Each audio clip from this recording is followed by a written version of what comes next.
In at 10, FNAF ARG. This was brought up in an older, or kind of like a recent but not the most recent MatPat FNAF theory, and people were starting to suggest that actually like an ARG would be involved in the DLC. The basic idea being that the FNAF Fazbear Frights books were originally going to have an ARG that Scott ended up cutting out for whatever reason, and then released as part of the Felix the Shark book as the extra couple stories. But I'm here to tell you that that's probably not real. All right, Scott has said on multiple occasions that he doesn't want to cross the line between fact and fiction, and that he wanted to keep these two worlds separate. Probably because, FNAF relates so closely to Chuck E. Cheese. And that's also why he would have never made a real location. Or at least he didn't until the announcement, or I guess the discovery of the Freddy Fazbear's Pizza delivery service, the digital restaurant delivery service in the works since at least January of 2021. So, yeah, maybe it's more accurate than we thought. And at 9, Into the Pit. This is crazy, I will admit, okay? It's most definitely not the case, but I just want it to be real, okay? FNAF has already established time travel as possible in the very first Fazbear Frights book called Into the Pit. Remember that one? It's the title story as well, where Oswald ends up jumping into a ball pit and then somehow leaving 2011 and appearing in 1985 to witness the missing children's incident. Yeah, that story wasn't written for no reason, okay? And where do we see the first ball pit that wasn't in a pizzeria simply meant to lure animatronics around? Oh, would you look at that? The Mega Pizzaplex, motherfucker.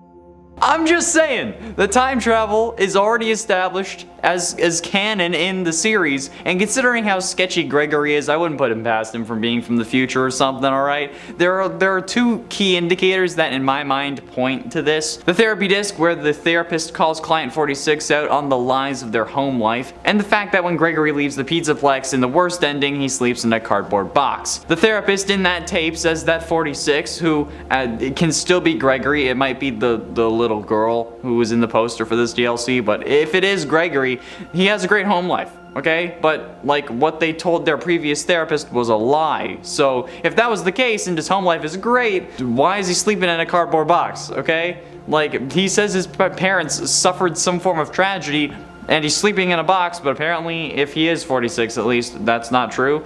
Yeah, maybe because it hasn't happened yet, okay? The tragedy where he most likely loses his parents hasn't happened as of when the game takes place, and that's why he can't actually go home to see them, because then there'll be two Gregorys, and they're like, what? How? In at 10, Princess Quest.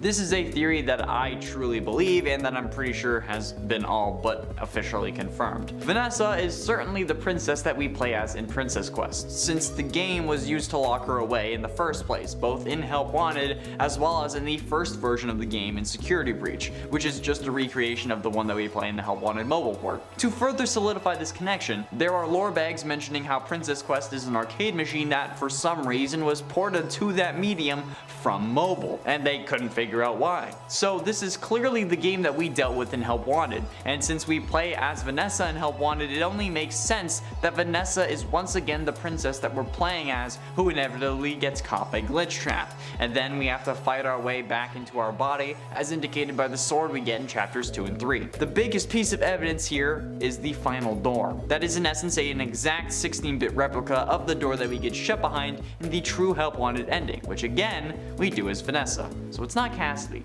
Stop saying that. In at 9, relationship. Gregory, our player character in the game, is certainly a mysterious kid, and Vanessa, the night security guard who's also Vanny, is just as confusing. But at least we know more about her story, being our player from FNAF VR. But what the most mysterious thing about this game is the relationship between Gregory and Vanessa.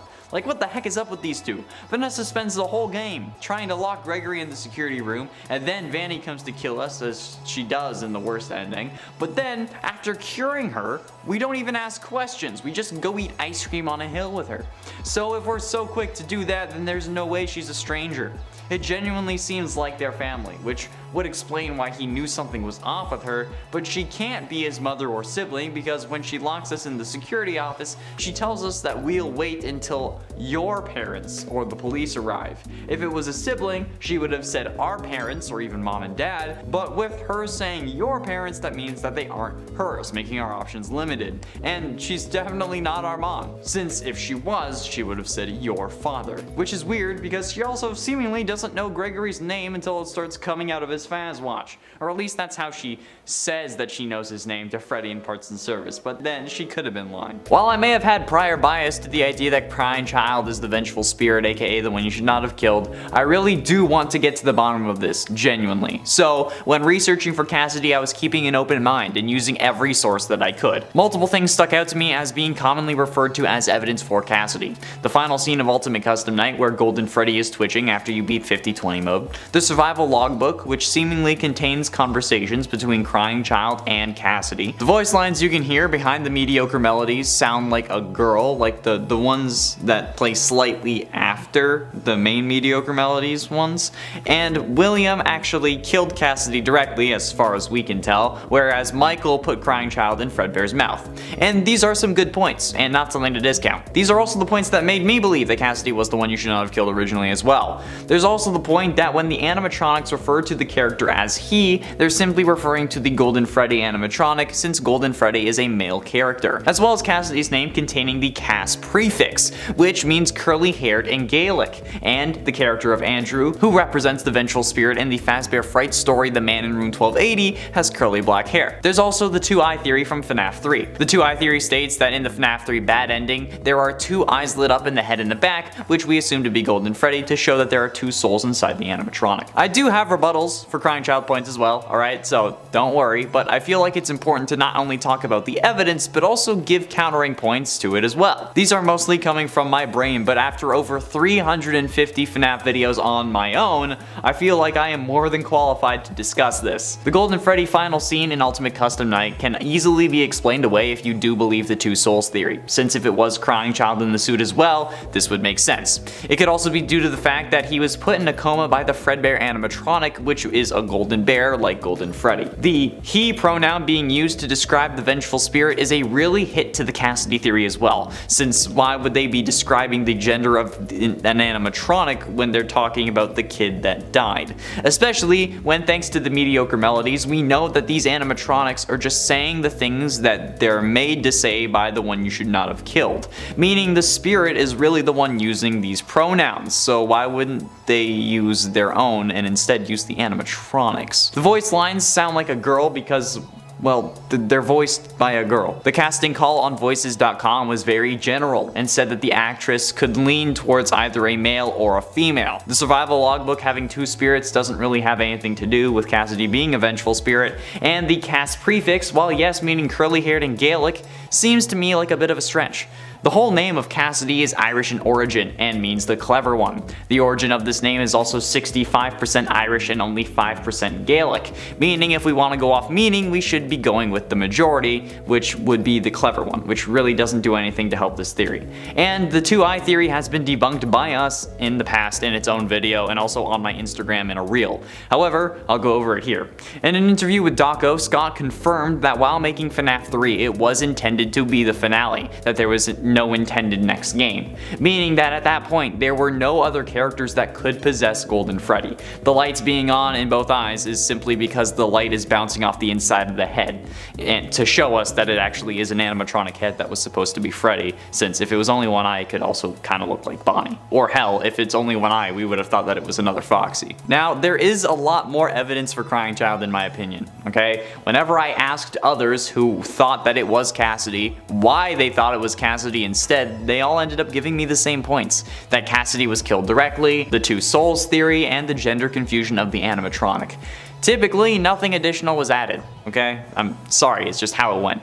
So now let's go over some of the evidence I gathered for Crying Child's case. Cassidy was released in the Happiest Day minigame in FNAF 3, hence why the original animatronics don't appear in FNAF 6 when Henry is trying to put everything involving Fazbear Entertainment to rest. If Cassidy is at rest as well, she cannot be possessing William. The spirit possessing William also, from what we've seen in the games, cannot be possessing both him and the Golden Freddy animatronic. If he can possess multiple things, then the 2 souls theory helps explain that as well, despite 2 souls and multiple possessions coming out of seemingly nowhere as far as the games are concerned. As I said, the casting call also said whoever got the part could lean towards a male or a female voice. And considering how Tabitha Skanes, the actress who got the part, is female, it would make sense for her to lean towards a female voice. It's also worth noting that most prepubescent male characters have female voice actors. Danny Phantom, Timmy Turner, Ash Ketchum, all these characters have female voice actors because they're young, so the same would be the case for Crying Child. The appearance of the nightmare animatronics in FNAF 4 as well also seems to be impossible unless the one creating that situation, the vengeful spirit, had seen them before. And since FNAF 4 was a dream, as confirmed by Ultimate Custom Night in lines like "This is a nightmare you won't wake from," Crying Child is the only one to have seen these animatronics. Crying Child also dies in a hospital after suffering through the agony of his coma nightmare, which would give him the power to latch onto something nearby, which would have most likely been his father.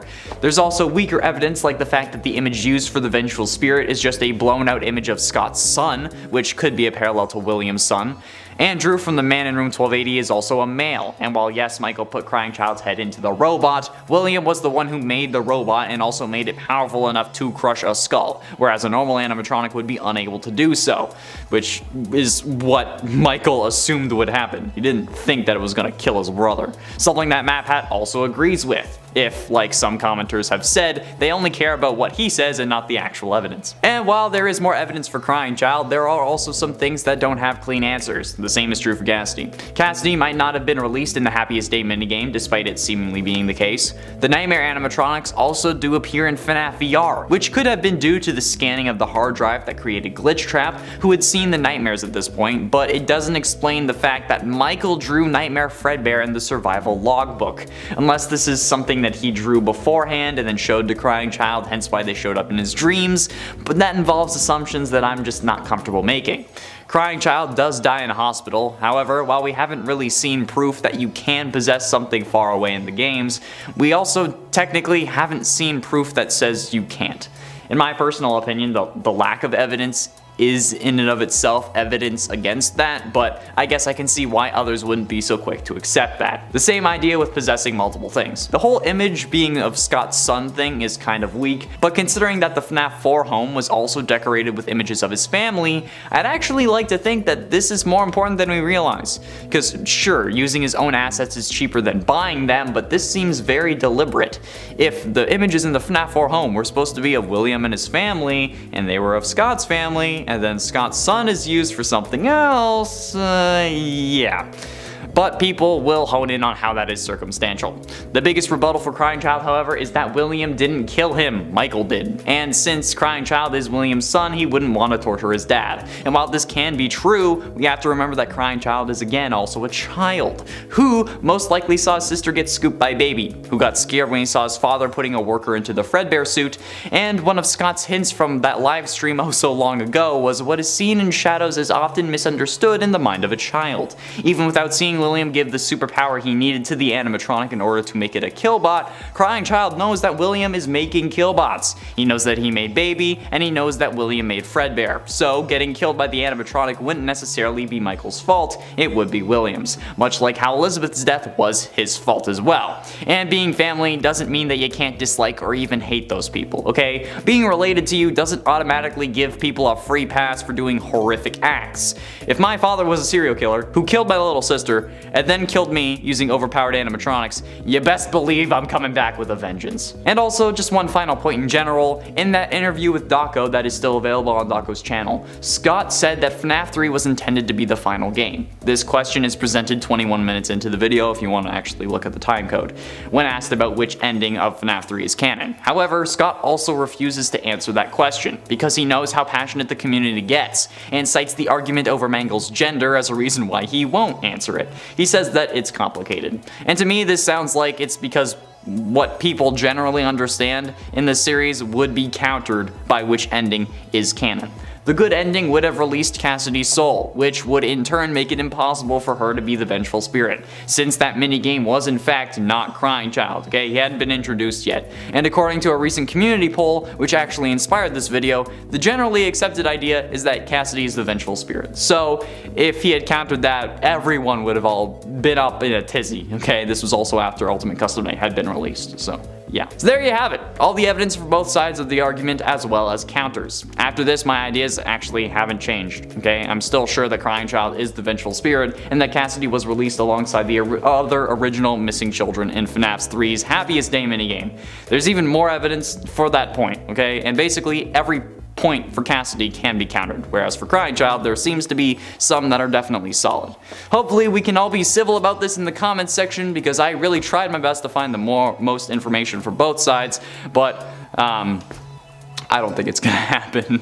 Whoever I asked about Cassidy, okay, either didn't respond, gave me the same points as the others, or just went on a rambling that made no sense.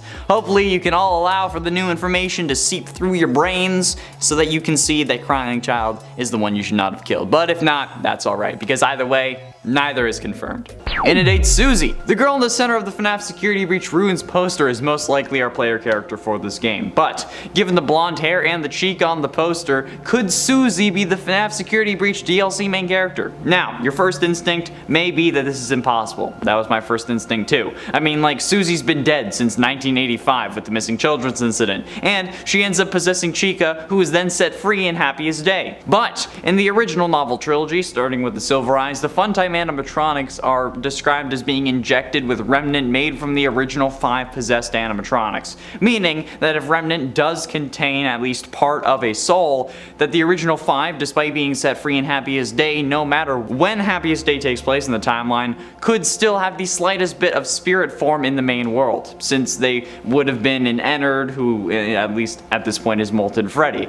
I don't think that there is any explanation that could mean that this is Susie's original body. That seems like some supernatural shenanigan Lazarus pit kind of crap, and just seems fundamentally impossible. But could Susie have latched onto a new body? Maybe. And it's 1 year later. With the DLC not releasing until 2023, the question remains of when in the timeline the DLC will take place. Yes, it will take place after the true ending for Security Breach, obviously, but how long after is the actual question. See, with the state of the animatronics, it seems like it could be later on, and like with the release date being 2 years after the release of the original game, it means that it could be linear in a timeline sense, so maybe it would also take place 2-ish years after the ending, or maybe just 1 year, depending on how you look at it. I don't know. But then that would also bring on the question of why Gregory is trapped if it's a year or 2 later. And then we also have to ask, you know, who is this girl and why is she coming to this abandoned pizza place 2 years later when she is again the size of a 6-year-old and alone? You know, she's not like an urban explorer teen with her friends, so yeah. And while there are theories about it, this one specifically about it being like a year later is from Amanda specifically, but I don't know. We don't know and we won't know until it's released. But hopefully it is right, because I would love to see how Gregory survived for a year. And it ain't aware. Now, we may believe that Vanessa is unaware of her dual personality, that it would make sense if she blacks out while William takes over as Vanny, or however this weird pseudo-possession thing works. I don't know, it's sentient code possessing a human. All normal bets are out the window. However, that is not the case at all. As we learned from CD number 11, it doesn't matter what order you find these endgame CDs in, you just need to find 11 of them and you are able to hear this. And we get our first indication that Vanessa is truly Vanny, at least first indication from the tapes. About halfway through this tape, the therapist says that's true. So, on your breaks, it looks like you were shopping for a costume. You purchased some fake fur material. What are you going to make? Then Vanessa mutters indistinctly, you can't really make out what she says. And then the therapist replies with, what was that? Did you say the costume is a secret? Why is that? To which Vanessa replies, I can't talk about this. He said he would always be watching. He could be here or there or anywhere in between. That line of he said he would be watching surely means that she has some idea about what's going on, especially when she's openly talking about how she has plans on making a costume, or at least mutters about it. So if she's aware but doesn't fight it, does that mean that she's accepted Afton as a part of her? Possibly. And it's 7 connections. Now, whether or not she knew about this, Vanessa's recommendation for the night guard position came from the top of Fazbear Entertainment, which does end up confusing plenty of people in the administration, as we learned about from various duffel bags. She has no security experience and she was transferred from another part of the company, but nevertheless she still got the job despite multiple people saying that they wouldn't go forward with hiring her, which honestly, let's be real here, probably led to their deaths. So who on earth is the one ordering her promotions? Seemingly, we have no idea. We could assume that it's William, but he's currently plugged into a charging station in the basement, so it would have to be someone who knew her, knew Afton's interest in her, made her a VR tester so that she could get possessed, and then made her a security guard so Afton could get her to do what he needed. But who could that possibly be? When I have a solid answer, I'll be sure I'll let you know. Can you eat them if you're a ghost? Perhaps not. Part of the reason why I was initially suspicious of Gregory being a ghost was his very mysterious origin. The Pizzaplex seems to have no records of him and is unable to locate his parents or even any trace of him in the system, implying he somehow, I guess, snuck into the Pizzaplex? Or perhaps he is a victim that never left. I know we get that ending where Gregory is sleeping in the streets homeless, but don't worry, I'll be talking about that too and how I think that could actually play into my theory of Gregory being a ghost and possibly a victim of villainous and murderous animatronics. But more on that later. Getting back to those cookies, let's talk about them. Can you eat cookies or drink drinks if you're dead? Well, I personally do not think you can. The drinks and food wouldn't be able to be processed by your ghostly form, so it really wouldn't make sense for you to be able to. We've all seen what happens when someone like Slimer from Ghostbuster eats food. It kind of just goes right through him, and if anything, it turns into like slime or ectoplasm. You can't really like process it properly. It's pretty gross. Now, Gregory never seems to be compelled to eat, so we don't know for sure, but it also seems odd that you would be collecting so many tasty and limited edition drinks and food items without being able to eat them, which in this game, for some reason, you just can't do that. It's especially weird actually because when you play in Help Wanted, you can eat things, and that's like a VR game, so I don't understand how that all works. And throughout the course of the evening, Gregory doesn't even express that he is hungry, and that is a long time and a lot of running around to do and not to be hungry from. If you're alive, that is. Which, like I said, I really think this is more evidence that Gregory may no longer be considered as such. Spirits don't really have a need to get hungry as they don't have proper bods, so they don't need to like fuel them. They're just ghosty ghosts. They don't have physical forms, you know? Aside from not being able to eat, you also don't seem to feel much of any normal human pains. Gregory gets tired periodically from prolonged running and crawling in terms of his stamina bar, but he doesn't actually express getting tired in terms of like being sleepy. He's never like, oh my gosh, I'm like so tired. Okay, so like maybe when Moondrop is coming around trying to make you sleepy, but I don't know, that's some weird stuff. That's a thing that every time I talk about it, I'm like, I don't even know if this should be in this game. Considering how late Gregory is staying up for a normal human child, it's pretty odd that he doesn't ever express being like tired from staying up too late. Of course, if you're a robot, then the normal everyday pains experienced in human life wouldn't affect you. You don't need to sleep, so why would you get tired? Which, you know, he could also be an animatronic. Sure, we see him trying to sleep in an alley in one of the endings, but we don't actually hear him express feeling tired or ever see him fully asleep. So I'm thinking either animatronic or ghosty ghost. Take your pick. We're focusing on ghosts though in this theory, so let's get back to that. Right at the beginning of this game, I was pretty suspicious of Gregory when it came to him being a real living kid. Something was weird about him. He just, I don't know, there's something off about Gregory. I just look at him and I'm like, I don't know, what's up with you? Are you real? Are you a real boy? Right at the beginning, he generally just seemed to be too big to actually fit into Freddy's stomach cavity. Especially when you learn, at least initially, there was also a Fazwatch dispenser in there somehow. I know these stomachs are in theory possibly based off of William's designs, which were about capturing kids, or at least seemed to be from his sinister perspective. But in this game, even Glamrock Freddy seems to think Gregory moving around inside of him is dangerous, as that is an area that is really only meant to be large enough for moving things like birthday cakes and piñatas. I imagine even the piñatas would actually have to be really small though, because that cavity does not look big enough for a piñata to me. Also, I don't know about you, but I don't think I've ever seen a birthday cake for a kid's party that was large enough to be considered the size of a small child. Like, how big would that cake have to be for this to work? Like, he's have to be carrying around giant cakes in his stomach. Also, am I just not eating large enough cakes? Is that what is happening here? Am I missing out? Are people giving me tiny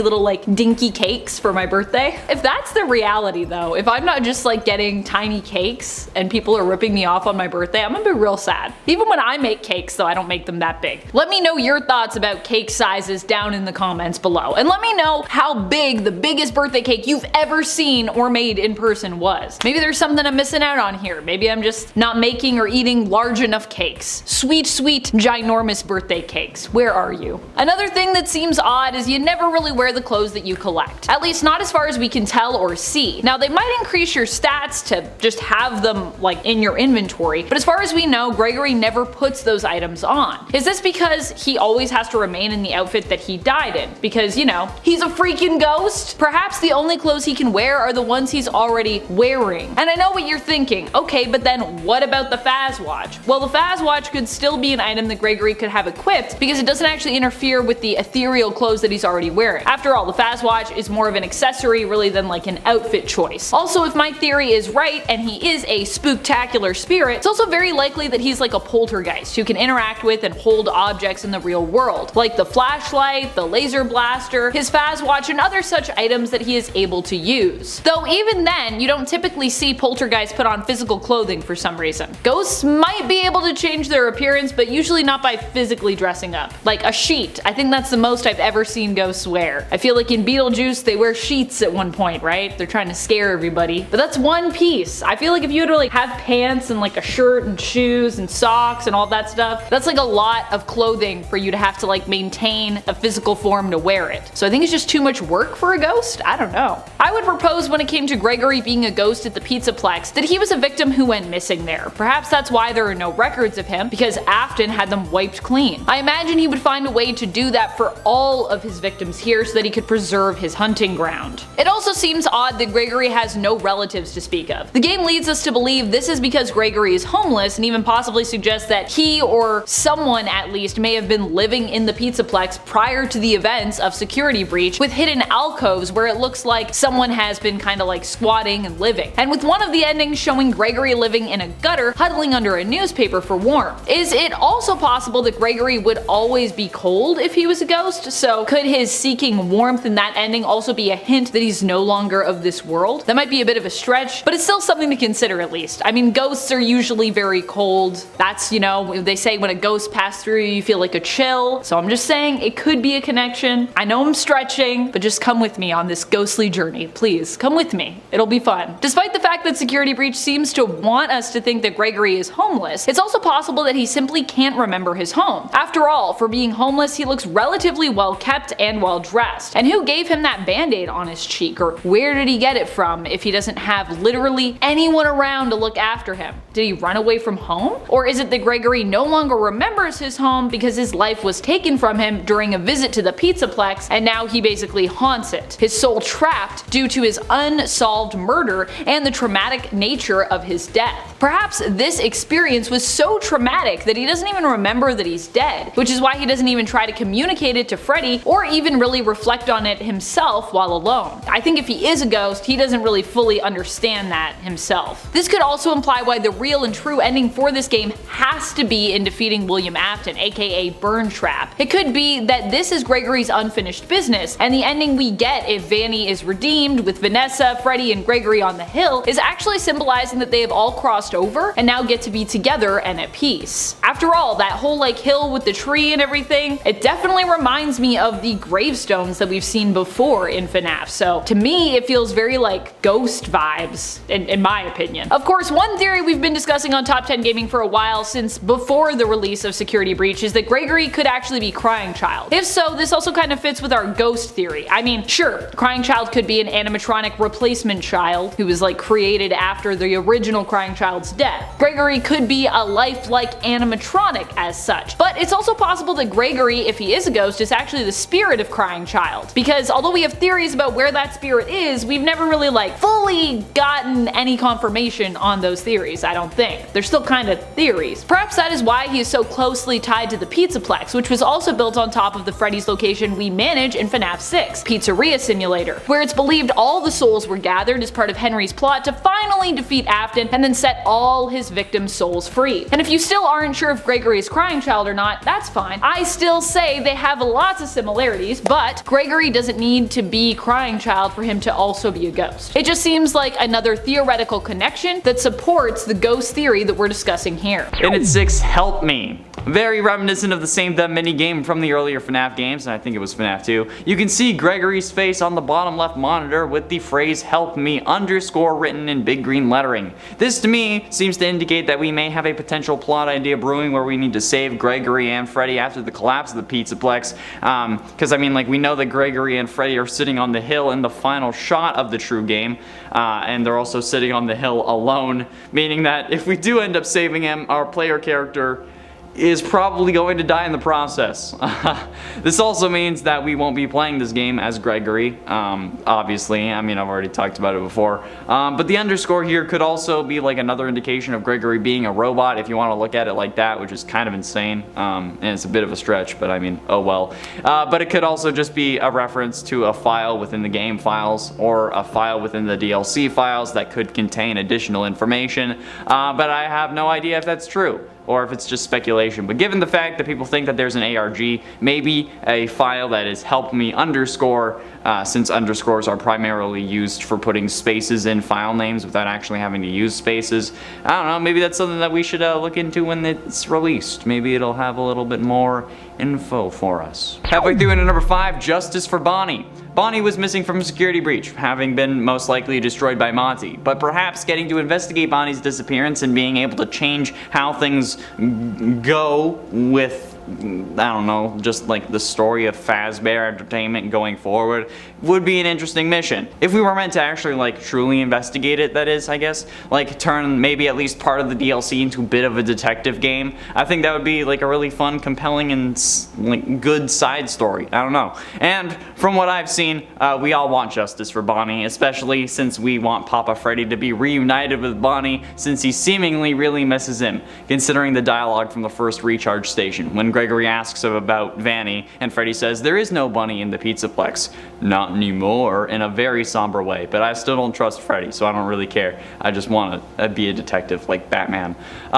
Plus, I mean, we also don't have any good animatronics this time around to help protect us, since Freddy is trapped, so maybe this will be the way for us to get another guardian, since Freddy's with Gregory. And then there you go, you also get choose your guardian. You're welcome. You can have that one for free. Steel Wool, just please respond to me on Twitter. And at 6, CRT effect. Now, while most of the mystery surrounding the CRT effect we get on our screen when Vanny is around is directed at Gregory currently, why does he see it like that? The bigger question, in my opinion, is why does Vanny cause that effect? We see it happen to the security cameras as well that the therapist describes to client 46, because she's only human. Vanny is only a person. There is no real reason for her to cause these sort of effects. Yes, she has some form of sentient code possessing her, somehow, but by no means should there be a reason why she is causing the cameras to screw up when she's near them, including Gregory's eyes. It explains why the animatronics can't see her, or why Freddy at least can't see her until he gets Roxy's eyes, but while the camera effect explains things, it still needs to be explained, because there is seemingly no way that it should actually be possible. Sentient code possessed or not, because either way, she's human. She bleeds when she falls down, or at least she should, but given that the game is designed for kids to be able to play it, there isn't really any blood, but still, she should only be human, right? Halfway through into number 5, Client 46. Some people believe Gregory to be the mysterious Client 46, such as myself, able to be found in the retro CDs available at the end of the game, using Roxy's eyes. However, others suggest that perhaps this Client 46 is Vanny, since Vanny is an alternate persona of Vanessa, and Vanessa is her only other client with retro CDs in the game. Client 46 doesn't talk, but is adept at hacking, something we, at least before the game came out, associated with Vanny. However, I have a few issues with this theory. I don't know if therapists dealing with DID, or dissociative dissociative identity disorder would classify other personalities as separate clients, since I'm pretty sure sentient code-possessed humans wouldn't really be expected, even in the FNAF world, at least by the people in the FNAF world, so any therapist would most likely classify this as a case of DID. And I'm not sure if they classify other personalities as other clients, or if it's like the same client number but different notes. There's also the fact that Client 46 is seen talking to someone in a bunny costume, or at least the costume itself. However, the cameras are glitching out, indicating that the bunny is Vanny. And also the fact that Vanessa leaves in disc 12, or around disc 12 at least, and 46 doesn't end until disc 16. Now, based on the points I made last time, there are a few things that we need to go over. Firstly, the breaking and entering does not apply in the actual game, but can come into play later on. He is 100% trespassing though, despite being locked inside. He actively hid inside of Freddy, like in his stomach, instead of leaving the Pizzaplex, which would make this trespassing. Every time I mention stealing, like in the merch, the security badges, even Freddy, there's no arguing that. He does in fact steal those. The main argument against these is that, well, he needs to do this to survive, which is blatantly not true. Okay, Freddy informs Gregory that the doors will reopen at 6 AM. All Gregory needs to do at that point is just stay in Freddy's green room or the area behind it until 6. Nothing else was necessary in order for him to survive. The only problems occur when Gregory tries to get out sooner. He causes his own problems. Vanny only ends up knowing Gregory is in the Lost and Found because she put him there as Vanessa. So, with that logic in mind, Vanny would not have known that Gregory was in Freddy or Freddy's green room. He says that himself. And Vanessa does not check inside Freddy when you approach her while piloting him. So as far as the argument that he needed to do this to survive, no he didn't. Unless he ends up making the problems himself, which would completely destroy his case. So, glad we got that settled. One of the other points of contention was really everything else he did was in self-defense. He had to destroy the animatronics. He had to kill Vanny in the phaser blast ending, otherwise they would have killed him. But while self-defense does sometimes justify killing in order to protect yourself or your loved ones, this is typically used for human-on-human interactions.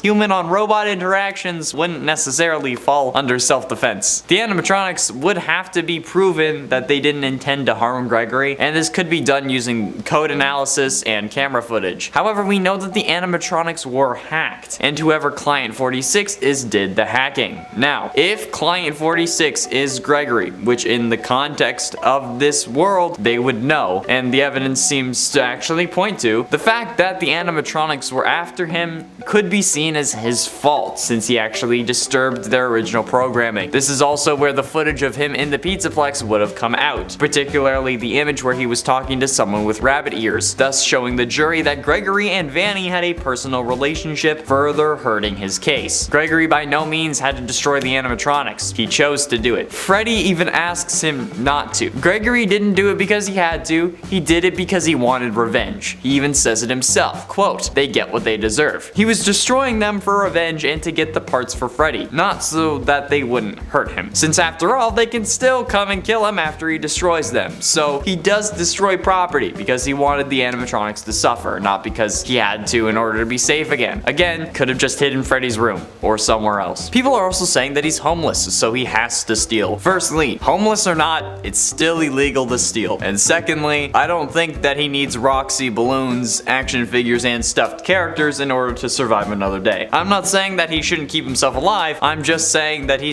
what he's doing is illegal, which is true no matter who you are. And anything I included in those numbers was not a story item, and instead the extra items that you do not need in order to beat the game. And you didn't need to steal Freddy at all. There is no justification for him running off with Freddy other than the fact that they're friends. But then again, it's grand larceny and illegal. One commenter decided to try and provide legal defense for Gregory in a lighthearted manner because that was also the point of the video, so I'd like to reply to Jason Ross's defense for the theft of security badges. Quote from his comment, "While this is technically a crime, I think he could make a strong case with any halfways decent lawyer that he did so out of necessity. He stole stuff to help further his attempts to escape unlawful confinement and other crimes committed against him. Stealing those items he stole was necessary to save himself. He would never have survived the night if he didn't steal." First of all, you just outright admitted that it was a crime, which an actual attorney would have torn to shreds. Secondly, like I've been saying, he could have been hiding the entire time, okay? He would have survived if he had just hid until 6. He doesn't escape any sooner.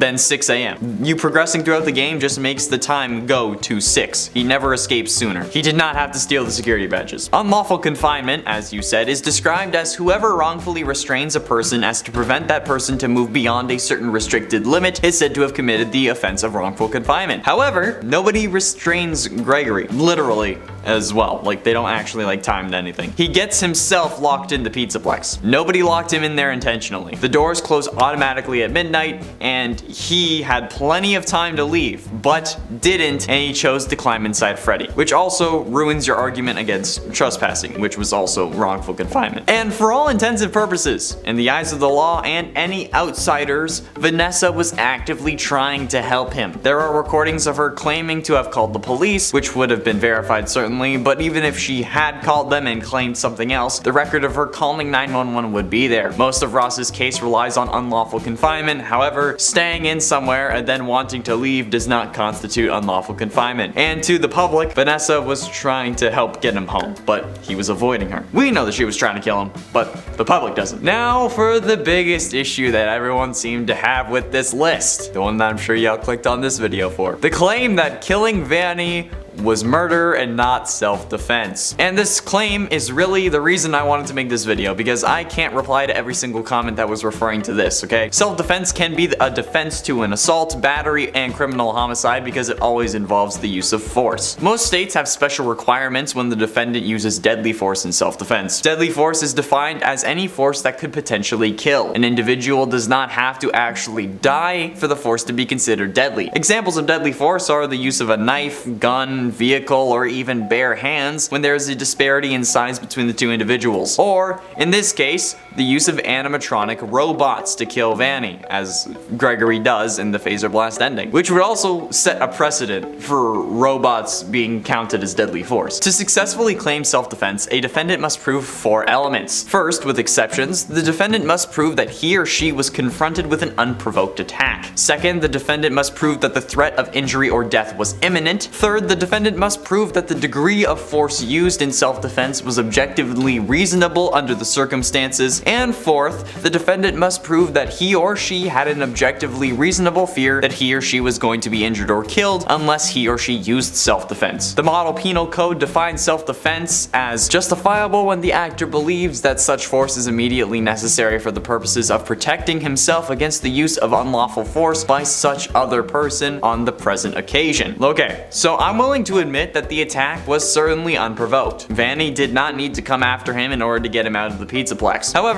that second issue, the proof of threat of injury or death was imminent, is where things get complicated. At no point in the game does Vanny directly threaten Gregory with any words. Her voice lines include, "See you soon," "Disassemble Freddy," "There you are you having fun yet?" "Laughter," and "Let's have some fun." While menacing, none of these involve a direct threat. At no point in the game does she brandish a knife or even send the security bots after Gregory to disassemble him. She only sends the 3 main ones to collect him, who also make no appearance in this ending, therefore do not count. Yes, when she catches us we get a game over screen, but that's just us losing the game. That isn't necessarily us being killed. Us thinking that we get killed is simply an assumption because we don't see what happens next. However, in this case, since we made it to the end, Gregory had never been caught by Vanny. While yes, she does end up destroying an animatronic, it was just an animatronic. That's not really a threat on Gregory. Now, let's skip point number 3 for a minute and then move on to point number 4. That the defendant must prove that he or she had an objectively reasonable fear that he or she was going to be injured or killed unless they used self-defense. While yes, Gregory is a child, or seemingly a child, who would have a more extreme view of the world, he literally spent 6 hours running and hiding from Vanny, where he ended up surviving. In fact, he was right at the Pizzaplex door to leave, but instead of leaving, he chose to go after Vanny, thus turning this act of possible self-defense into a possible act of vigilantism, or even turning Gregory into the aggressor. He and Freddy went to confront Vanny. He says himself, maybe that they can catch her in her room at Phaser Blast. Gregory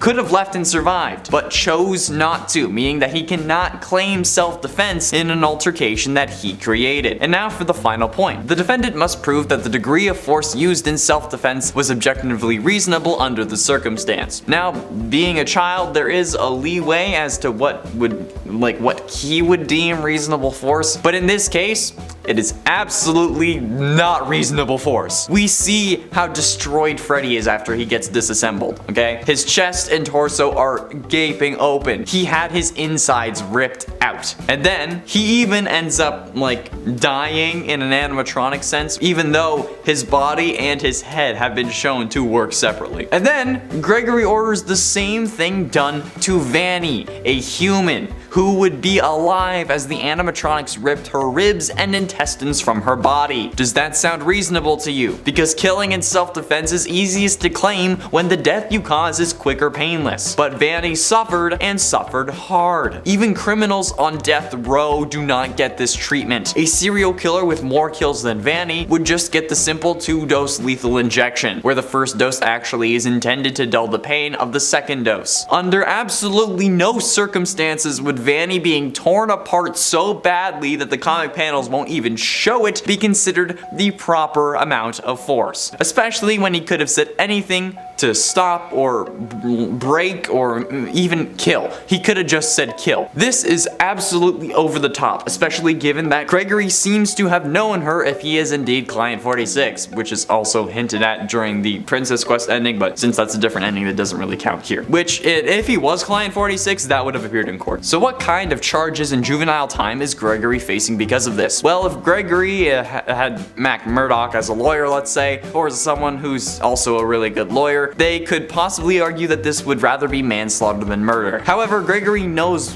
what disassemble means, so an argument that this was an accident would be very tough to pull off. But looking at the minimum sentence, there are 3 possible outcomes for how he'd be treated. 1, the child is so young or mentally incompetent to not understand what they've done and are excused for criminal and civil liability from their actions. Not the case for Gregory, who knew full well what was going on the entire time throughout this game. 2, the child is old enough to understand what they have done, but not old enough or lacking in evidence of sufficient premeditation to charge them as an adult, so they are charged and tried as juveniles, which could be the case for Gregory and is the most likely outcome. And then 3, the child is old enough to understand what they have done and there is evidence of planning and premeditation such that they can be deemed to have acted as an adult might, and they are charged as an adult, with the exception that minors may not be sentenced to death. Now, this could be the way that the courts decided to go, since after all, Gregory did intend on confronting Vanny, since he could have left the Pizzaplex but instead went after her. If he is Client 46 as well, the images of him breaking into the Pizzaplex before could be interpreted as premeditation, especially if he was investigating the Pizzaplex because of Vanny. The state could also argue that his intention was always to kill her. So, with these rules in mind, we will look at a minimum and maximum sentence. The minimum would be a manslaughter charge. However, unlike murder, manslaughter does not carry an automatic sentence of life imprisonment. It remains, however, an opinion for the court. But looking at the situation, things wouldn't look too good for Gregory. A 9-year sentence, which is not uncommon, would allow the offender to be paroled after serving 3 years of their sentence. If a firearm is involved in the offense though, a minimum sentence of 4 years is required. And while the weapon was not a firearm, it could be argued that since she was a distance from him, that it could also be considered similar. So at least Gregory would be looking at 3 to 9 years for manslaughter. If he was charged with murder, however, he would absolutely be tried as an adult. And since this is the worst case, we'll go with first-degree murder, since the court could consider this planned and deliberate. Those convicted of first-degree murder all receive the same sentence: life imprisonment with parole eligibility after 25 years. A 20-year-old convicted of first-degree murder will be eligible for parole at the age of 45, and if they behave themselves, then they're likely to receive parole. But considering Gregory's personality and your comments on that top 10 video, I doubt that he'd admit responsibility, show remorse.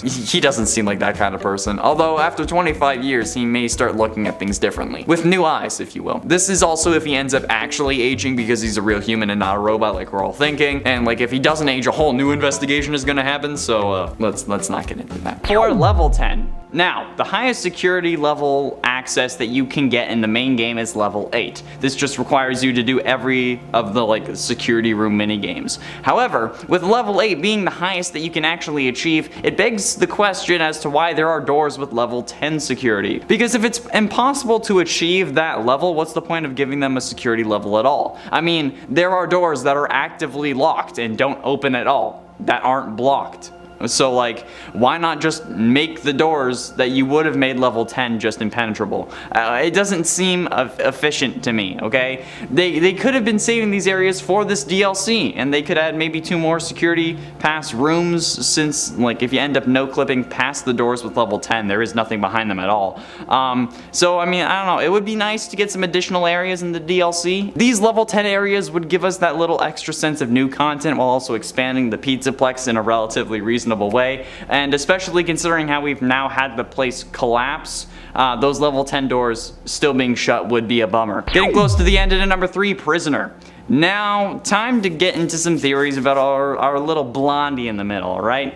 Who is she? I don't know. I doubt that it's Susie, like I've mentioned earlier. But I've mentioned in previous videos how she looks an awful lot like the middle silhouette of the 9 children who have gone missing due to Vanny on the newspaper, and I still stand by that point, okay? I think they look similar. So the most realistic answer that I have is that it's one of the missing children who aren't actually dead, and that they were instead trapped in the building somewhere, much like how Vanny in the first trailer for the game says that she has Gregory's friends here with her. So clearly Gregory must have known the kids that have gone missing, which actually would explain why he came to the pizza place in the first place. It doesn't really explain how he never mentions them throughout the whole game, but who knows, okay? Either way, it's a very real possibility that this blonde girl is just a missing kid who, thanks to the collapse, managed to escape containment like an SCP gone wild. And at 4, Afton. In the best ending, there are quite a few confusing moments. The most confusing one for me, at least, is the idea that Gregory would go get ice cream with Vanessa once she's done trying to kill him. Like, why would you do that? Some seem to think that it's because they're related or representing the dead Afton kids. And thanks to MatPat, there's a little more evidence to this.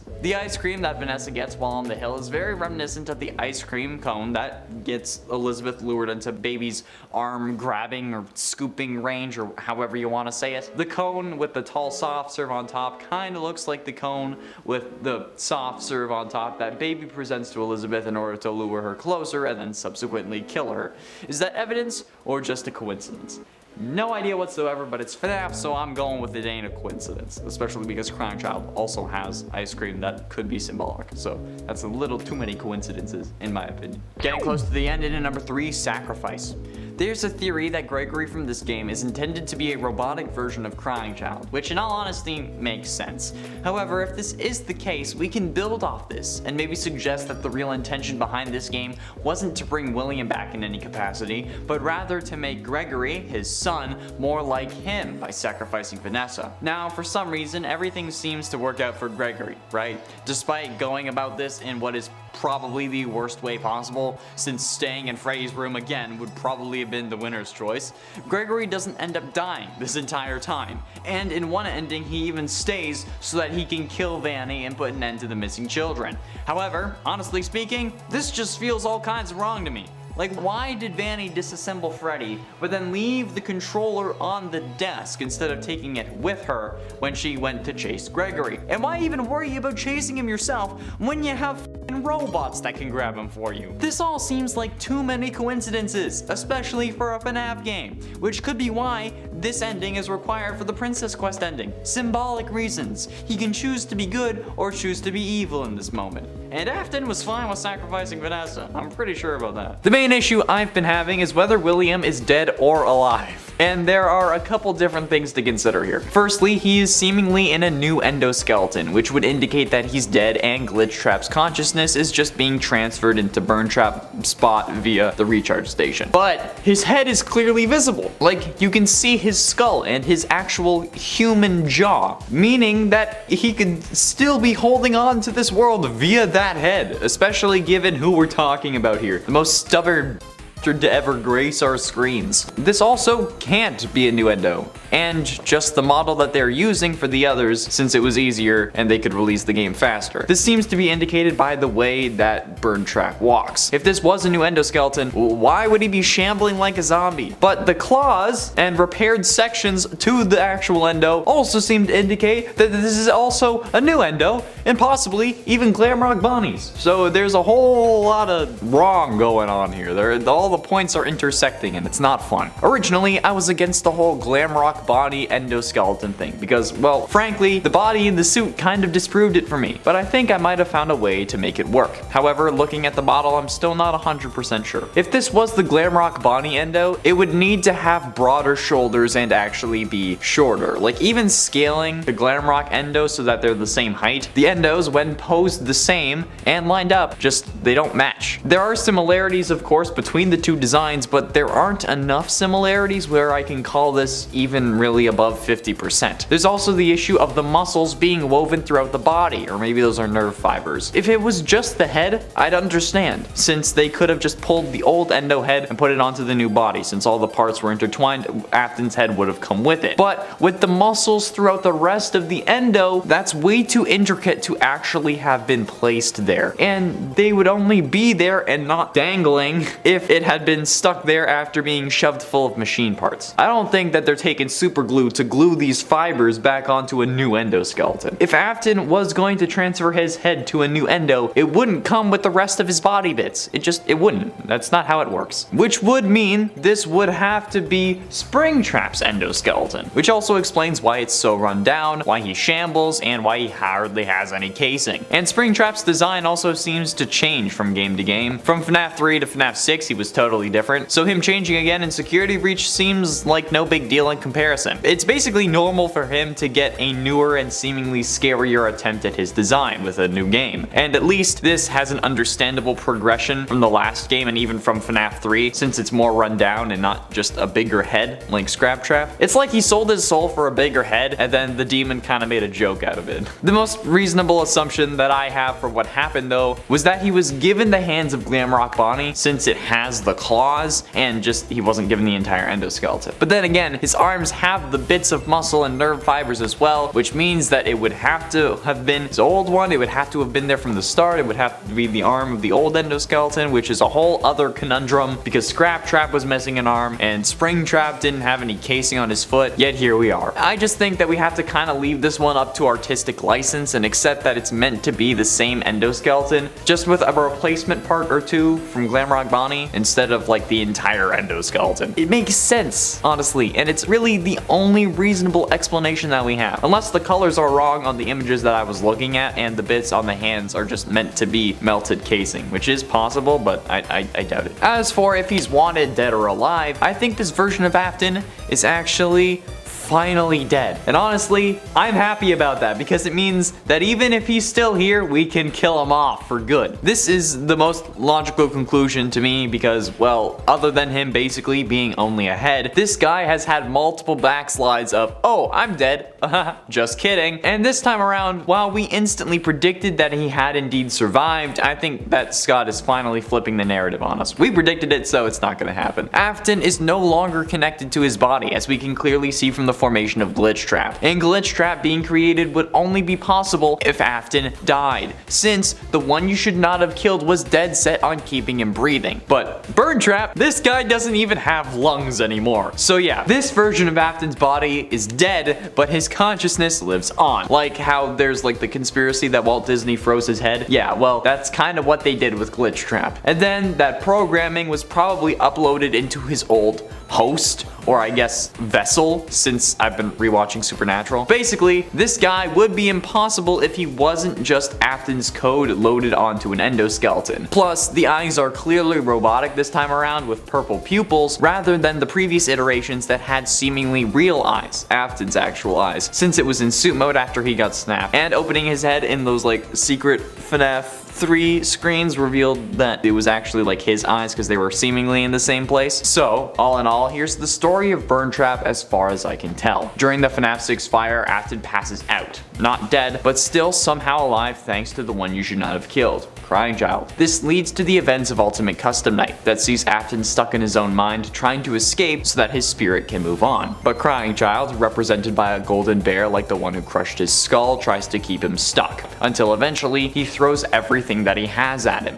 50-20 mode. After being so weakened by the fire, William survives this attack on his mind, and Crying Child's spirit is set free, hence the spasming bear at the end of that mode. That's him burning as the fire sets his soul free. William's soul then latches onto the nearest thing that it can find, one of the hard drives in the storage room that the Scrap Trap animatronic was being kept in. One that gets scanned to create the Freddy Fazbear virtual experience as the company tries to rebuild its reputation. Then, not wanting to waste the land that was bought for their company, Fazbear Entertainment begins building a new pizzaplex on top of their old location. Whether this is due to Glitch Trap possessing someone higher up at the company through the game or someone just wanting to save money is up in the air, but the remains of the FNAF 6 simulated pizzeria are buried under the pizzaplex's foundation. That's when Vanessa comes along, our player character from Help Wanted, who reassembles the 16 cassette tapes in an effort to destroy Afton once and for all, but ultimately fails. When our mind is distracted by following Tape Girl's instructions, William locks us in our mind and in the Princess Quest minigame that would later get ported to an arcade cabinet for insurance purposes. And by insurance, I mean like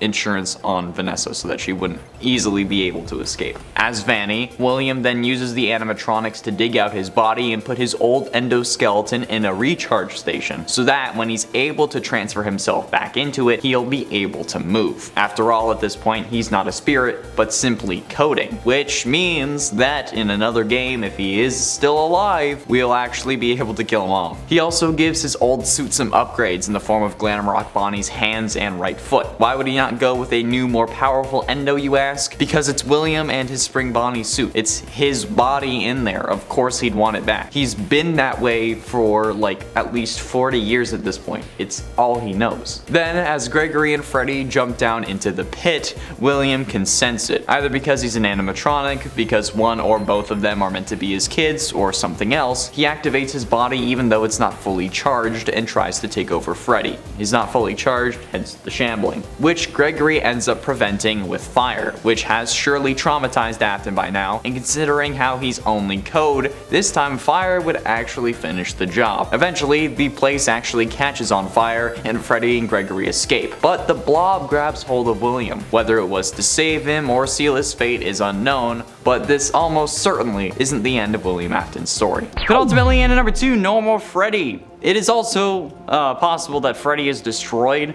or that he just won't be in this DLC at all thanks to the statue we see on the poster. This poster could be an indication of what happened to Freddy after the Pizzaplex's collapse. I mean, like, it did destroy Chica pretty well, right? So, like, wouldn't it have destroyed Freddy too? Like, yes, he ends up on the hill with Gregory, but, like, I mean, it could be a dream, right? Or maybe it's like a heaven. Maybe they're both dead. That scene could be several years after the actual ending to the game. We could have just seen the end of the FNAF series with that shot, okay? We can't be certain. Or at the very least, the game could be just omitting Freddy and he won't make an appearance because they couldn't get the voice actor or something for whatever reason, hence why his statue is destroyed, okay? The thing is in pieces. Have you seen the poster? But why is it? We don't know. There isn't much rubble around it. The escalator walls are less damaged than this statue, so I don't know why the statue would be so destroyed if nothing around it actually seems broken, but you know, I don't know. And finally, in at number 1, Elizabeth Afton. I've mentioned before how both these kids, Gregory and this girl, look like Afton kids. Gregory is very clearly meant to be at least an allegory for Crying Child, okay? Stripes on the shirt, the age, the relationship with Freddy, it's right there in our faces, okay? Whether you believe he's a robot or not doesn't matter. He's at least meant to represent Crying Child. And now, look at this girl. While she may be in mostly black and white, she is very clearly blonde, okay? She has pigtails like Baby does, and we all know who Elizabeth was possessing. Yeah, Baby. She's also wearing a skirt exactly like Elizabeth was wearing at the time she ended up getting caught in Sister Location. And I mean, like, if Crying Child's 2 stripes are enough for a comparison, then I think that this is more than enough. The outfit is basically the same. And then, look at her shoes. The lights are the only thing that has color on them on this character, which is very clearly meant to draw our attention to it, and then those lights are purple and red. Purple representing Afton, obviously, and red could be Vanny. Maybe it's supposed to be Vanny's eyes, but Baby is absolutely covered in red, okay, from her clothes to her hair. Red is all over that animatronic. Plus, if this girl's in black and white, maybe she's just a ghost. Maybe she's not actually real. Maybe it's just Elizabeth's spirit coming after her brother. Penultimately, in at number 2, 2 Vannys. The rooftop ending is unlocked by exiting the Pizzaplex through the prize counter and then clicking leave. This will prompt Freddy to burn the place to the ground, and the two of you can go escape onto the roof. I don't really know what Freddy's original plan was. I guess maybe you just go down the fire escape. But when Gregory gets to the roof, Vanny is seemingly there waiting for us. Somehow. She grabs us, but then Freddy, with his new eyes, sees Vanny and jumps off the roof with her, causing them both to fall. They both seemingly die, and we take off Vanny's mask, revealing Vanessa behind it. We look confused, and then the comic ends. However, before actually ending, another couple panels are shown, with Vanessa standing up on the rooftop looking down at what happened. This is probably one of the most confusing endings in the game, since it shows us that there are apparently two Vanessas. And while we seemingly knew about the whole double life thing, we hadn't really exactly seen these two characters in the same room, so we thought that they were one and the same. And in the Princess Quest ending, we seemingly save Vanny. The simplest answer to that is that there may not be two Vanessas, but could simply be Vanessa's soul looking down on her body. We know that souls are actually things in this universe thanks to FNAF 3's cutscenes where Purple Guy gets spring trapped, and those souls had physical forms that caused him to freak out. So this could just be Vanessa regretting all the things that she did as Vanny, hence the fire, because Remnant supposedly needs fire to burn. And finally, in at number 1, Vanny's ending. In the canon ending to this game, the one where we fight against William Afton in the form of Burn Trap, in that ending, we don't really see what happens to Vanny. While yes, Burn Trap might have been dealt with, we don't know if this releases Vanny or if she's still under his control. Plus, we don't know just what she was actually doing when all this went down. When there's a canon ending to a game, you expect the main antagonist of the game to be there, right? So like, when Freddy and Gregory are just sitting on that hill, chilling in Cedar Rapids, what comes next for the series? This is a question I genuinely just don't have an answer to, and I don't think I could have one, because there are so many possibilities now that I think it's practically impossible for me to guess. And I think that's the point. Since there's someone taking over from Scott for the next game, I'm sure that Scott wanted to leave them with the ability to go wherever they wanted to next, whether that be with William as the main villain, hence his physical form, God I hope not, Vanny being the villain, hence her not being there in the end, or just the Blob, since, you know, it was introduced and then intended to be revealed in the Final Fantasy Friends book, but then delays made the whole thing inevitable. Yeah, okay, you get it, alright?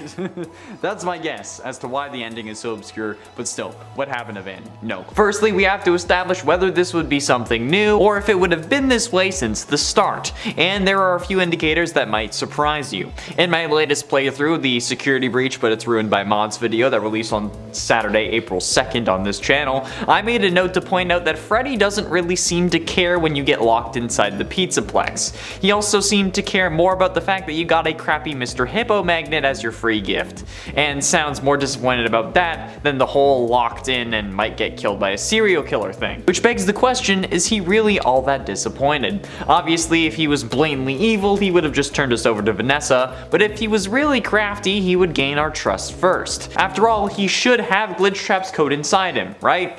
Well, let's look at what he does before the doors close. He sends us to get a pass in order to free him from his green room, and then everything seems to go well. But then, for some random reason, without ever mentioning this before, he tells us that he senses we are broken and that he needs to bring us to medical so that we can get fixed up or something like that. Whether this was meant to be a nod to Crying Child or not doesn't matter in this case, okay? The point here is that it doesn't actually do anything. We get a run-in with Vanessa that later gets turned into a TikTok meme, but other than that, we stay the same. We don't get healed, we don't get a band-aid because we could have had it from the start. We get in that booth, instantly turn around and move the curtain to peep outside and watch that scene. After that, Freddy doesn't mention how we're still broken, and I don't know about you, but me standing in a booth isn't really gonna heal me, okay? It seems odd if you ask me, especially since now with that little pit stop, even if you go full steam ahead making no stops, sprinting the whole time, you can't make it out of the doors. That one little interaction is the 30 seconds that we needed in order to escape out the front doors, but thanks to Freddy, now we don't make it. And you can't use his programming as an excuse for this either, because if we want to use programming as evidence, this man was supposed to be controlled by Afton's virus, and the glitching out out should have messed him up. Plus, his coding isn't designed to scan children that are literally inside his body. If he picked up on the injury when Gregory was outside of his stomach for the first time and he was scanning us, why not take him to medical instantly, or as soon as you got out of the green room? And again, why make it seem like your coding is letting you scan a kid that's inside you when nobody should be in there? Unless that's the point. What if Afton's virus did grab a hold of Freddy and just made everything seem like it was fine? Having an animatronic protect you and gaining the kid's trust is a lot better than just nabbing him out of nowhere. Plus, I mean, there would have been plenty of times this kid could have been gotten, particularly when Freddy gets grabbed by the Moondrop animatronic right outside of Parts and Service. You're telling me that Moondrop, the daycare attendant, told Vanessa that Freddy was in the Parts and Service room, but didn't mention that we were in the recharge station right next to Parts and Service? I mean, he knew, like he waved at us while taking Freddy away. But Vanessa knows that just grabbing Gregory won't accomplish Afton's true goal. So instead, what do? They stage a fake interrogation where Freddy once again looks like the good guy, and then she leaves through the most inconvenient way for her possible. Why would she leave to Rockstar Row when she could easily come our way and then head to the main atrium? That's where Gregory was. That's where all the animatronics have been spotting him. And then, after Vanessa leaves Freddy in Parts and Service so that his casing can be put on a new endo after corporate gives the go-ahead, she doesn't seem to be suspicious that he's walking around Rockstar Row. Like, who would have repaired him if not Gregory? There is literally no other living human in the Pizzaplex at this point, and the whole containment cylinder thing is so that it protects humans on the outside. Why is Vanessa so nonchalant about Freddy walking around? It was something that confused me in my first playthrough. I figured that Vanessa would just pull us out of Freddy if we got too close, but no. And a reasonable explanation to that is that she isn't sus because she knows the plan. And also, it's worth noting that Afton has spent all this time in a burnt down Pizzaplex that also contained his daughter, who has pulled this exact same scheme on us prior to this game, okay? So he could have picked up on it from her, either while they were burning, while she was trying to impress him, or maybe if she is controlling the blob and it's not actually Funtime Freddy. Just saying. And maybe I'm wrong about that, okay? It's entirely possible. I mean, after all of this, it is a FNAF game, right? Where not everything makes sense for the sake of the story that Scott wants to tell. But what about the post-game? What about after we supposedly end Afton? What then? Is Freddy on the up and up, or is there enough of Afton in there for us to be in danger? Well, it's actually a pretty interesting idea, since there is the distinct possibility that Afton is now controlling Freddy. Sure, when we haven't defeated Afton's body and he ends up possessing Freddy, we get killed instantly and Freddy gets purple eyes. However, in the actual ending to this boss fight, we supposedly stop Burn Trap. But then, the area around us starts collapsing. What if Afton was using Freddy as a means of escape when he knew that his situation was dire?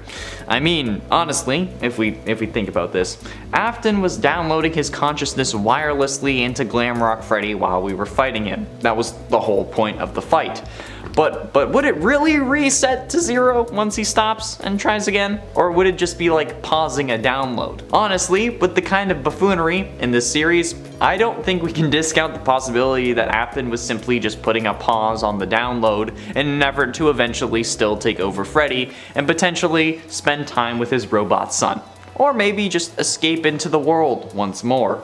But like, seriously, he was transferring his consciousness into Glamrock Freddy by putting his hand on a monitor. And not even a monitor, like a dinosaur monitor at that. I don't think that we can like just go like, oh no, he's not in Freddy, he's dead, he's gone forever. That's no. If he can transfer his brain from an animatronic into another animatronic through touching a computer screen where he can see the guy, that's...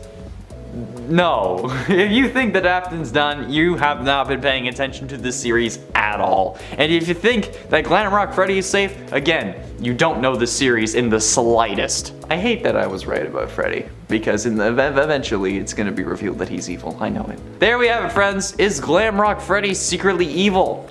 Possibly, but it all depends on whoever takes over next. I don't know which way they'll go, but like at least now there's yet another avenue for them to explore if they so choose. Was that like 25 now? Well, the concept of multiple Earths is fairly simple, kind of honestly put. For every moment there is a world where every outcome exists, although they don't all exist at the same time. Using the common cereal metaphor instead of Schrodinger's cat, in the morning you wake up to sit down for breakfast. You have multiple cereal options in front of you: Apple Jacks, Cinnamon Toast Crunch, and Lucky Charms. There is an equal possibility for you to pick either one of them, and those possibilities exist on their own. But only by picking your cereal do you know what universe you end up in. Okay, I guess it's simple if you're obsessed with this kind of stuff like I am. However, what this doesn't explain is that there's a world where you don't eat breakfast. There's also one where you have Eggos instead. Or hell, there's one where you finally eat those damn freezer burnt pancakes that are staring at you for months sitting at the back of your freezer. All of those possibilities exist, and simply put, when you make a decision, you pick which branch of reality you go down, but the others still happen. So applying this to FNAF, we know that there are multiple endings but only a single canon ending, because this is the ending that continues this branch of reality. The branch where we free the spirits of the missing children in FNAF 3 instead of letting them suffer eternally. The one where we go to the scooping room in Sister Location instead of going home and letting Ennard escape on its own. These are the branches that Scott deems as the one our character follows, but all other possibilities still happen. So there is a world that follows the spirits not being released, and the universe where we do save Vanny from Glitchtrap's grasp. It just so happens that these aren't the stories that we follow any further. Okay, but why does this matter? Because if FNAF ever ends up running out of ideas for how to continue this story, they've perfectly set up a way to revitalize the entire series without having to worry about rewriting the established lore. FNAF Security Breach has 7 endings. That is 6 other game possibilities that we have yet to see, that might not be made, but also might be made. Like what happens after the worst ending, when Gregory isn't around to try and fix everything? What happens after the rooftop ending, the van ending, or my personal favorite, the phaser blast ending, since it's the first ending I got, meaning that, to me at least, it's my ending, it's my canon ending. The way my Gregory worked was that he went after Vanny. These can all be explored without impacting the main continuity. Hell, they can even test things that they don't want to put in the main canon of the game. Okay, I shouldn't say that. It would be canon, but it wouldn't be in the main continuity. Like, since like canon and continuity are different. But that's only potential, I can hear you saying. Which, firstly, are you complaining about me telling you how we can possibly get more FNAF games? That's a bit confusing. But also, well, yeah, they're potential games. It's not like they've announced any other games outside of the main FNAF continuity. Right?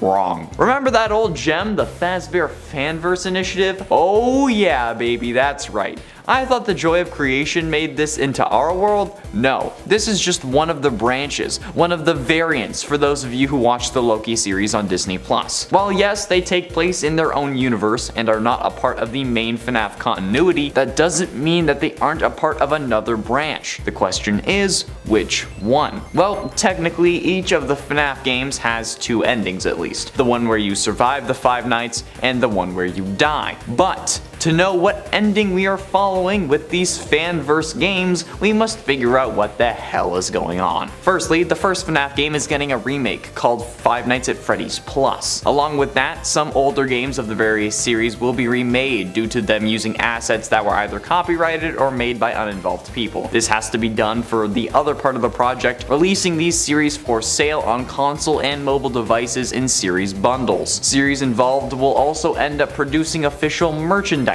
like U2's collectibles and plush toys, hopefully Funko Pops. While it is clear that the Fazbear Fanverse games are confirmed to be officially part of the FNAF franchise as a whole, they will remain in their own continuity, okay? So they have like a whole separate timeline, which is why they are getting the FNAF Plus. Although Pop Goes and Five Nights at Candy's are confirmed to take place in the same universe. So Pop Goes and Five Nights at Candy's are in the same universe as each other. So focusing on FNAF and Pop Goes lore, the description for the first FNAF game states that Freddy Freddy Fazbear's new pizzeria has closed for good, and so another restaurant is going to take its place in the world of entertainment, meaning that we're either dealing with the same closure that made Circus Babies, which exists outside of the games at the moment, or we're dealing with the 1993 closure after the first game. Considering how the first game is also getting a remake and FNAF was released after the first game before Circus Babies was even a thing, we can guess that it's about the 1993 closure. Pop Goes, however, gives us a little bit more. A year after the fire at Fazbear's Fright, a rich and creative inventor in England, only known as Fritz, has taken the role of continuing the animatronic pizzeria brand with his own restaurant called the Pop Goes Pizzeria. Sporting extremely advanced robotic characters such as Pop Goes the Weasel and Blake the Badger, the place soon became notable for being technologically ahead of its time. So this game takes place 1 year after FNAF 3, which should be taking place in 2023 since it opens 30 years after the FNAF 1 pizzeria closed. And the story summary on Pop Goes' wiki confirms this. Quote, Pop Goes takes place in November 2024. The first night happens on the 25th of November. A few days before the game started, Fritz Glade, who is the creator and owner of the Pop Goes Pizzeria, accidentally murdered his daughter, Bonnie Glade, in a PTSD attack. Now her soul is haunting the Pop Goes Pizzeria, waiting for a body she can possess, the Black Rabbit, end quote. But considering how the fire happens after night 6 in FNAF 3, which you can access after either the good or the bad ending, we can't be sure which branch we are actually in here. Since we managed to make it to FNAF 3, since Pop Goes and FNAF take place in the same universe, at least those two take place in the same universe, others might be confirmed to also take place in that same universe. I feel like all the fanverse games in this series should be in the same timeline, but hey, I mean, I don't really know how they can work with Joy of Creation. But we have to assume that we beat FNAFs 1 and 2, and considering how Springtrap never makes an appearance in Five Nights at Candy's or Pop Goes, I'm guessing that in that instance,